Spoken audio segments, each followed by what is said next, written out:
She negotiated billion-dollar deals in 5 languages, but stood helpless watching her mute daughter drift away in silence.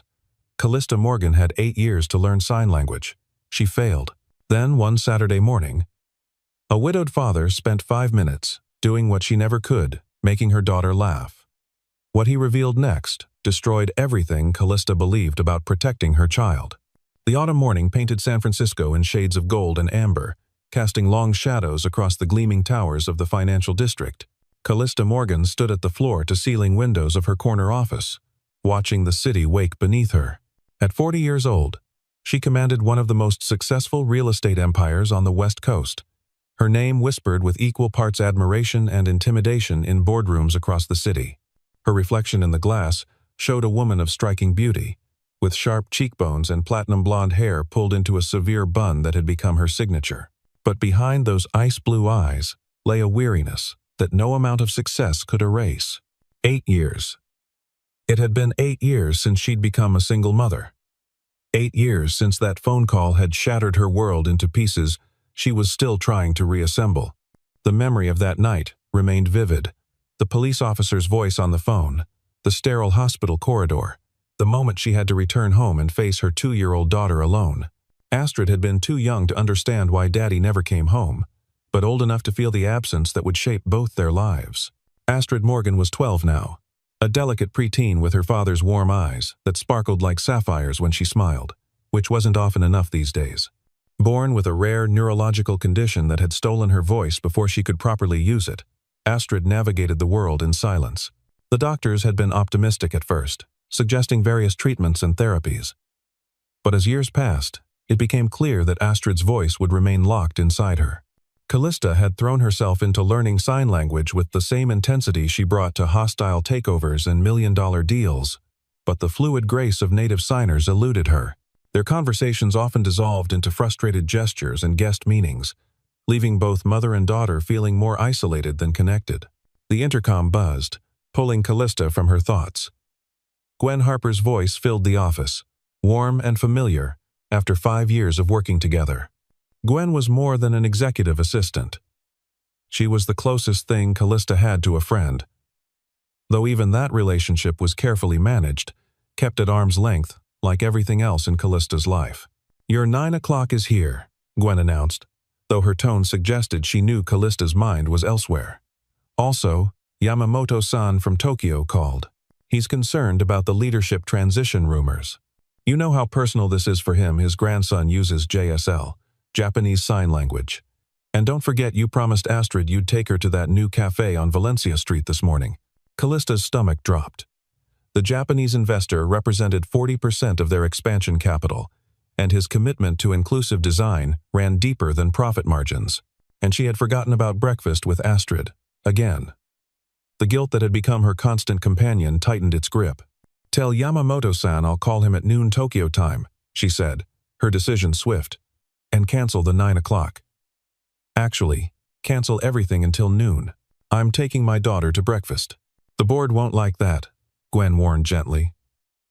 "Marcus Henderson has been making noise about your divided attention lately." "Let him," Callista replied, though she knew the cost could be steep. 30 minutes later, Callista stood outside Astrid's bedroom door in their Pacific Heights mansion, a house too large for 2 people who barely spoke. She knocked gently, then entered to find her daughter already dressed, sitting by the window with her sketchpad. Astrid looked up, surprise flickering across her features when she saw her mother in casual clothes rather than the usual power suit. "Ready for our breakfast date?" Callista signed, her movements careful and deliberate. Astrid's face transformed, a smile breaking through like sunshine after rain. She nodded enthusiastically, grabbing her favorite purple backpack decorated with painted butterflies she'd added herself. The cafe on Valencia Street was everything their house wasn't. Warm, crowded, alive with the chatter of weekend families and the rich aroma of freshly ground coffee. Maple leaves pressed against the windows, their orange and red hues creating a natural stained glass effect. Callista guided Astrid to a corner table by the window, watching as her daughter immediately pulled out her sketchpad and began drawing the leaves dancing in the morning breeze. While Callista stood at the counter ordering, she kept glancing back at Astrid, noting how small and alone she looked at the table for 4. Other children her age were chattering with their parents, sharing jokes and stories, while Astrid remained in her bubble of silence. The familiar ache returned, the one that reminded Callista of all the ways she was failing as a mother. The bell above the door chimed, and a man entered with a young boy.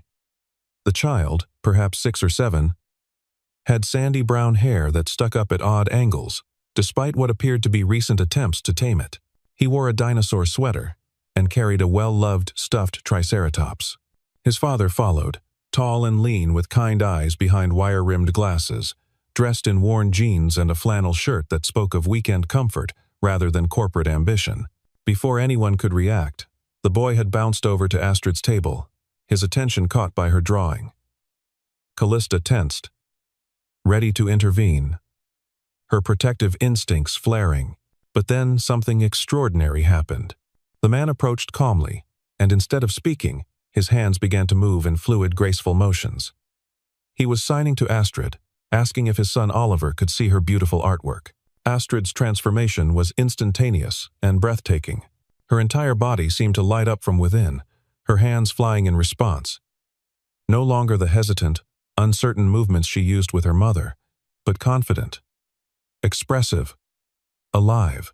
She was telling him about the leaves, about how each one was different, like snowflakes or fingerprints. The man listened intently, nodding, responding with equal enthusiasm, his facial expressions and eyebrows adding grammatical nuance that Callista had never mastered. "I'm Elias Bennett," the man said when she returned to the table, his voice gentle, with a slight southern drawl. "This is Oliver. I hope you don't mind him joining Astrid." He saw her drawing and, well, he's never been good at staying put when art is involved. "How do you?" Callista began, gesturing vaguely at the sign language. "My mother was a teacher at the California School for the Deaf for 30 years, Elias explained, his hands unconsciously moving as he spoke. "I grew up signing before I could properly talk. It's like a first language for me. Actually, it was my first language. Mom always said hearing people learn to listen with their ears. But deaf culture teaches you to listen with your whole being." Oliver had pulled out his own crayons and was adding touches to Astrid's drawing with her enthusiastic permission. They were creating a story together, Astrid signing the narrative while Oliver added visual elements, using classifiers to show how big the squirrels were, how the trees swayed. "She's incredibly expressive," Elias continued, watching the children. "Her vocabulary is advanced for her age. And look at her facial grammar, the way she raises her eyebrows for questions, furrows them for emphasis. She's not just signing, she's truly speaking ASL." The compliment stung because Callista knew it wasn't deserved. She watched Astrid's animated conversation with Elias, the way her daughter's shoulders relaxed, how her usually guarded expression had opened like a flower in spring. "I'm still learning," Callista admitted. "It's harder than I expected. Sometimes I feel like I'm failing her." Elias turned to her then, his brown eyes warm with understanding. "Every parent feels that way. Trust me, I know. Oliver's mom passed when he was 3. There are days I have no idea what I'm doing. But showing up, trying, that matters more than being perfect. There's a family class on Saturday mornings," he mentioned casually. "Parents and children learning together. Astrid might enjoy having other kids to practice with. And you could improve your fluency in a supportive environment." Before Callista could respond, her phone buzzed insistently.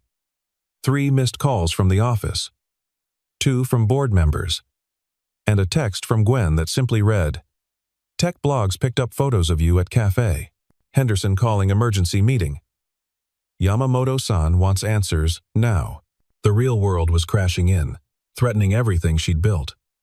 But looking at Astrid's joy, something shifted in Callista's priorities.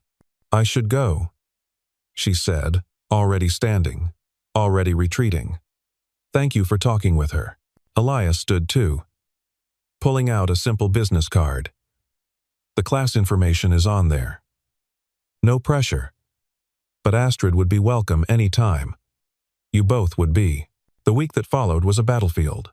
Tech blogs ran headlines. "Distracted CEO. Is Morgan Enterprises losing focus?" Marcus Henderson leaked concerns to investors about leadership stability. Yamamoto-san's team scheduled a video call demanding reassurances. But even as she fought to save her company, Callista's mind kept drifting to that moment in the cafe, to Astrid's joy, to Elias's patient hands. Thursday afternoon, Gwen set a fresh coffee on Callista's desk along with a tablet showing the latest article. They're calling you the absent CEO. Marcus has convinced 3 board members to demand a performance review. Callista looked down, surprised to find Elias's card in her hand, edges soft from repeated handling. He teaches sign language, she said finally. He talked to Astrid like it was the most natural thing in the world. She was so happy, Gwen. So take her to the class, Gwen said simply. The Yamamoto deal. We'll still be there Monday. Your daughter's childhood won't. Gwen's voice was firm. I've watched you build walls for 5 years. Maybe it's time to build bridges instead. That evening, Callista came home to find Astrid at the kitchen table, working on homework with the nanny. Her daughter looked up briefly, then back down, the moment of hope quickly extinguished. Astrid, Callista signed, sitting down beside her. Would you like to go to a sign language class on Saturday? With other children? The transformation was immediate. Astrid's hands flew in excited response. Could Oliver be there? Could they really go? Could they go every week? Saturday morning arrived gray and misty. San Francisco wrapped in fog that rolled in from the Pacific like a living thing. The community center was in the Mission District, a colorful building covered in murals depicting hands in various signs. Callista felt out of place in her designer jeans among the diverse group of families gathering. But then she saw him. Elias was at the front, setting up visual aids. Oliver was helping, tangling himself in a banner that read, "Every voice matters, even silent ones." When Elias looked up and saw them, his smile was like sunshine breaking through fog. The class was a revelation. 15 families, all at different stages of their sign language journey, learning together. Elias was a natural teacher, explaining not just vocabulary but the culture behind it. ASL isn't English on the hands, he explained, demonstrating. It's a spatial language. Watch how I establish people in space, then refer back to them. See how my face isn't just expressing emotion but providing grammar. During break time, something magical and unexpected happened. Astrid, who had spent 8 years as the quiet observer, the child who stayed at the edges of groups, suddenly stood up. She tapped the table for attention as she'd seen Elias do, the sound sharp and confident in the community center's main room. The other children turned to look, and instead of shrinking back as she once would have, Astrid stepped forward, with growing confidence that seemed to bloom from somewhere deep inside. She organized a signing game, teaching the other children how to play silent story circle. She demonstrated with perfect clarity. Each child would add one signed sentence to build a collaborative story. But there were rules. They had to use classifiers to show size and movement, not just fingerspelling or basic signs. They had to incorporate facial expressions for emotion, not as an afterthought, but as integral grammar. They had to maintain spatial consistency. If a character was established on the right, they stayed on the right. A younger boy, maybe 5 years old, struggled with the concept of classifiers. Instead of giving up or calling for an adult, Astrid knelt beside him, her movements patient and clear. She showed him how her flat hand could become a car, how 2 fingers walking could show a person moving, how the speed and path of movement told as much story as the signs themselves. When he successfully showed a bird flying over a house using the correct classifiers, his face lit up with pride, and Astrid's smile was radiant. Callista watched her daughter transform from silent observer to confident leader, guiding younger children with patience, encouraging hesitant parents to join in. One mother, struggling with the spatial aspects, received Astrid's gentle correction, the girl showing her how to maintain consistent placement of story elements in the signing space. It was like watching a flower that had been kept in shade, suddenly placed in sunlight, blooming with a vigor that had always been there. Waiting. She's a natural teacher, Elias said, appearing beside Callista with 2 cups of coffee, his voice soft with admiration. Look how she adjusts her signing speed for different skill levels. How she uses visual feedback to encourage them. She's not just teaching signs, she's teaching confidence, community, belonging. I've been holding her back, Callista said quietly. The admission painful, but necessary. Like setting a broken bone. I've been so afraid of failing her, so terrified of her being hurt, that I've kept her in a bubble. Our bubble, really. Just the two of us in that big house, protecting each other from a world that might not understand. Fear makes us do that, Elias replied, his voice carrying the weight of his own experience. After Oliver's mom died, I barely left the house for 6 months. I was terrified that if I let him out of my sight, something would happen to him too. I thought I was keeping him safe, but I was keeping him from living. Kids need more than our protection. They need community, challenge, the chance to discover who they are, beyond our fears. Astrid's game had evolved now, with 12 children participating, creating an elaborate story about a deaf superhero who saved the world through visual communication. The children were laughing, their hands flying, their faces animated with expression that transcended the need for sound. Parents watched with tears in their eyes, seeing their children not as limited by deafness, but empowered by a different way of being in the world. After class, the 4 of them went to lunch at a small taqueria. The children sat together, Astrid teaching Oliver new signs while they shared chips and salsa. "This is nice," Elias said simply, and Callista knew he meant more than just lunch. "It is," she agreed, allowing herself to relax for the first time in longer than she could remember. As the children drew on their placemats, Elias watched them with an expression Callista couldn't quite read. "After Beth died," he said quietly, not looking at her, "I promised myself Oliver would be enough. That I wouldn't need anyone else. Wouldn't risk." He trailed off, his hands unconsciously forming the sign for fear. But watching him with Astrid, seeing how happy he is to have a friend who just accepts him completely. "I realize I've been keeping him in a bubble too. My grief bubble." He finally looked at Callista, vulnerability clear in his eyes. "I'm terrified of letting people in again. But maybe being terrified is better than being alone." That weekend, her phone exploded with messages. A photographer had captured them at lunch, and tech blogs were running wild with speculation. CEO's new priority. Romance over revenue? Marcus Henderson called an emergency board meeting for Monday. Sunday evening, Callista sat in her home office, preparing for battle. Gwen arrived with files and strategies, but also with advice. "You could fight this the old way," Gwen said, "or you could try something different. Show them that opening up doesn't make you weak, it makes you stronger." Monday's board meeting was tense enough to cut with a knife. The boardroom on the 40th floor had never felt more like an arena. With its floor-to-ceiling windows, offering a view of the city Callista had helped build. Marcus led the charge about lack of focus and questionable priorities, his PowerPoint slides showing paparazzi photos from the café, from the taqueria, from the art show. The room full of men, in identical charcoal suits, stared at her with disapproval, their faces masks of corporate concern, hiding personal ambitions. "This is about optics," Marcus said, clicking to a slide showing stock projections. "Our investors need stability, not a CEO having a midlife crisis." "Is that what you think this is?" Callista asked calmly, though inside she felt a fire building, not of anger but of clarity. "What else would you call it? You're abandoning million-dollar dinners for finger-painting exhibitions?" The room murmured agreement. These men who had never once asked about Astrid in 8 years, who scheduled board meetings during school plays and parent-teacher conferences without a second thought. Callista listened to each complaint, each thinly veiled threat, then stood. But instead of her usual PowerPoint, instead of graphs and charts and projections, she began to sign as she spoke, her hands moving fluidly, painting pictures in the air. "Gentlemen, let me show you something."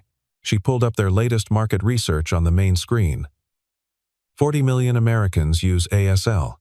That's 40 million potential customers we've been ignoring because we couldn't speak their language. Another 20 million are family members, friends, colleagues who interact with the deaf community daily. She moved around the room as she spoke, using the spatial referencing Elias had taught her, literally placing different market segments in different areas of the room, making the invisible visible. "While you've been worried about optics, I've been seeing opportunities you've been blind to." She pulled up her tablet, wirelessly displaying her screen. "This weekend, while you think I was distracted, I was actually conducting market research. Do you know what percentage of commercial buildings in San Francisco are genuinely accessible to the deaf community? 3%. 3. She showed them her plans. Properties with visual fire alarms as standard. Video phone systems in every unit.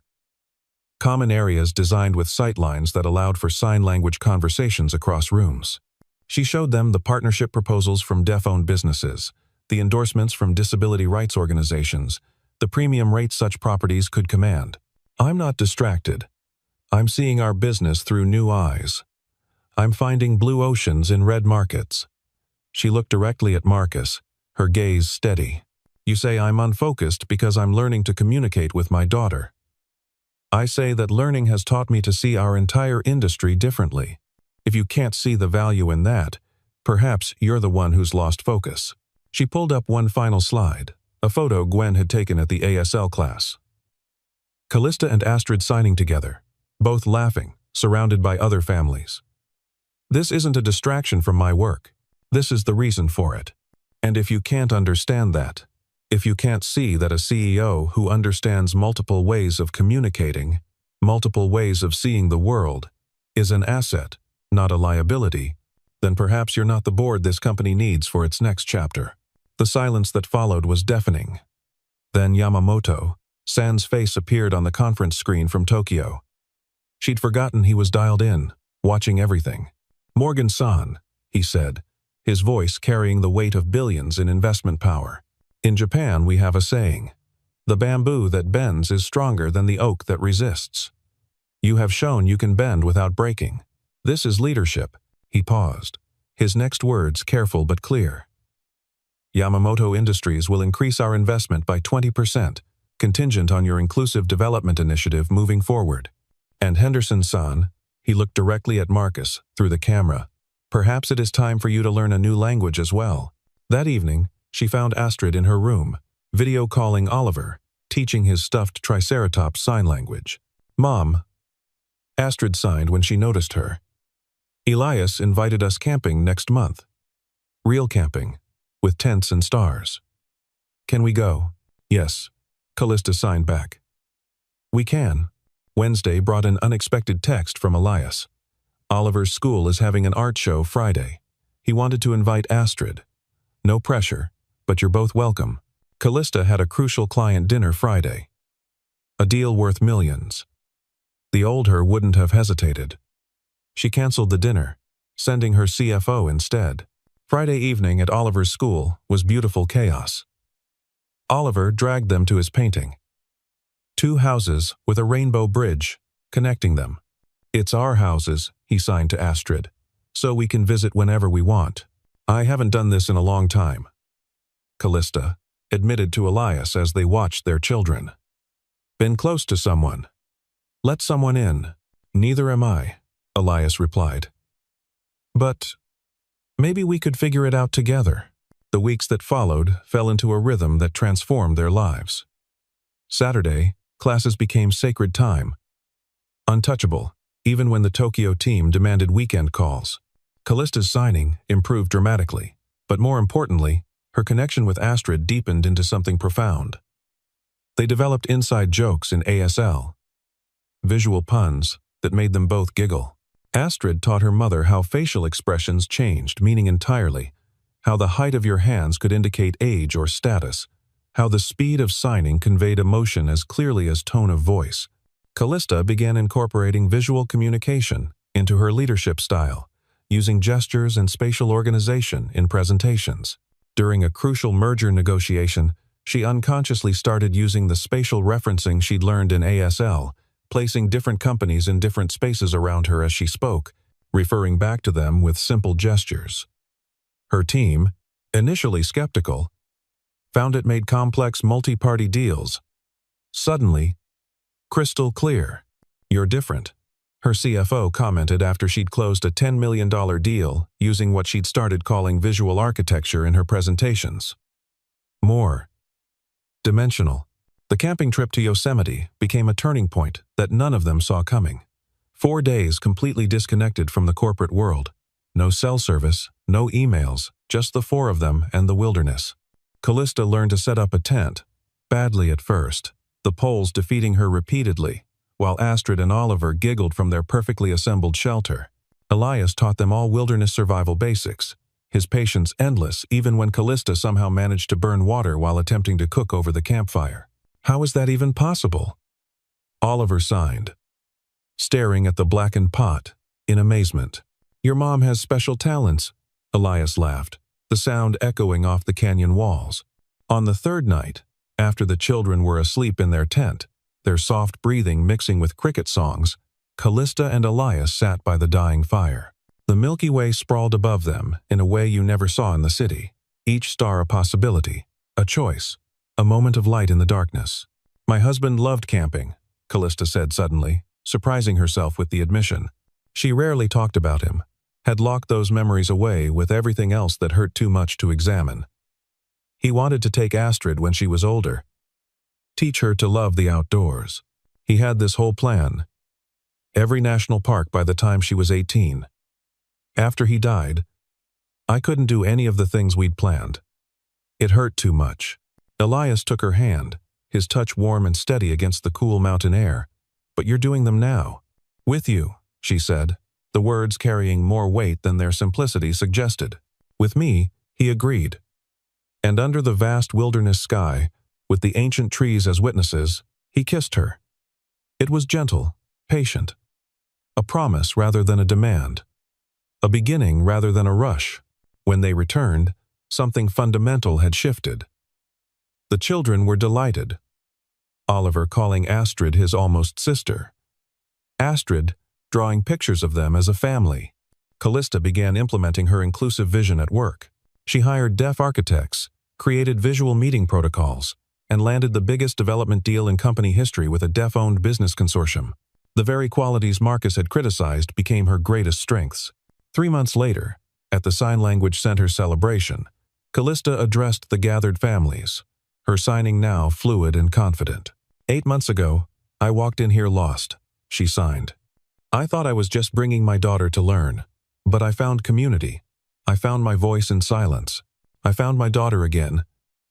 Not the quiet shadow I'd been protecting, but the brilliant light she truly is. And I found love. Spring brought challenges when Oliver got sick, landing in the hospital for a week. Callista took time off, really off, supporting Elias through his terror. When Oliver recovered, Elias pulled Callista close. Move in with us, he said suddenly, or we'll move in with you. You and Astrid aren't just part of our lives anymore. You are our life. The move was chaotic and perfect. The big house that had echoed with loneliness now rang with laughter, with family dinners where everyone signed, including everyone always. 6 months later, on a brilliant Saturday morning at the Sign Language Center, Elias got down on one knee. He signed his proposal while Oliver and Astrid held a banner reading "Say Yes." Callista's yes was signed and spoken and laughed and cried all at once, while the room erupted in visual applause, hands waving like leaves in a joyful wind. They married the following spring in the botanical garden, surrounded by cherry blossoms and their ASL family. Astrid and Oliver stood as witnesses while she signed a poem about families being gardens, growing stronger when planted together. 5 years passed in a blur of ordinary miracles. Astrid grew confident, becoming an advocate for deaf children. Oliver's art focused on visualizing the unspoken. Callista's company became a model for inclusive business practices, with her TED Talk on leading with all languages going viral. Elias's design firm specialized in universal communication. At Astrid's high school graduation, she stood as valedictorian. She delivered her speech in ASL, and through an interpreter, speaking about communication beyond words, about families built from choice and commitment. The woman who taught me to find my voice never made a sound, Astrid signed, looking at her mother. She showed me that love needs no words, only the willingness to learn each other's languages. Oliver, now 16, signed his enthusiasm from the front row. Elias held Callista's hand tightly, both crying openly. That's our daughter, he whispered. And Callista loved that there was no distinction, no qualifier. They were simply, completely, family. Marcus Henderson approached during the party, now a changed man. You were right, he said simply. My grandson is deaf. I never understood until now. Bring him to the center, Callista said. Saturday mornings. We'll be there. Because they always were. It had become their tradition, their way of giving back. Elias taught. Callista assisted. Astrid mentored. Oliver created murals, celebrating visual language. A young couple approached with their deaf daughter. Before Callista could respond, Astrid was there, kneeling down, showing the child that her hands could speak, could sing, could tell stories. It's going to be okay, Callista told the parents. Better than okay. Your daughter will show you a whole new world. They watched as Astrid organized an impromptu signing choir, 20 young people creating poetry with their hands. Oliver conducted them with artistic flair. This was their legacy. A generation who knew that different didn't mean less, that silence didn't mean absence. I love you, Callista signed to her family. We love you too, they signed back in unison. The stars emerged above the garden, the same stars that had witnessed their camping confession, their wedding, their journey from strangers to family. Ready to go home? Elias asked as the party wound down. We are home, Astrid signed, gesturing to encompass everyone around them. And she was right. Home wasn't a place but understanding. Not perfect communication, but perfect acceptance. Tomorrow would bring new challenges. Astrid would leave for Gallaudet University to become a teacher. Oliver would study art at Cal Arts. But tonight, they were simply 4 people who had found each other against all odds. Thank you, Astrid signed to her parents, for learning my language, for showing me that family is about showing up and choosing each other. No. Callista signed back. Thank you for teaching us that love needs no words, only the willingness to learn each other's languages. They walked out together into a future bright with possibility. This family formed from fragments, but rebuilt with purpose. Fluent, finally, in the only vocabulary that truly mattered: love.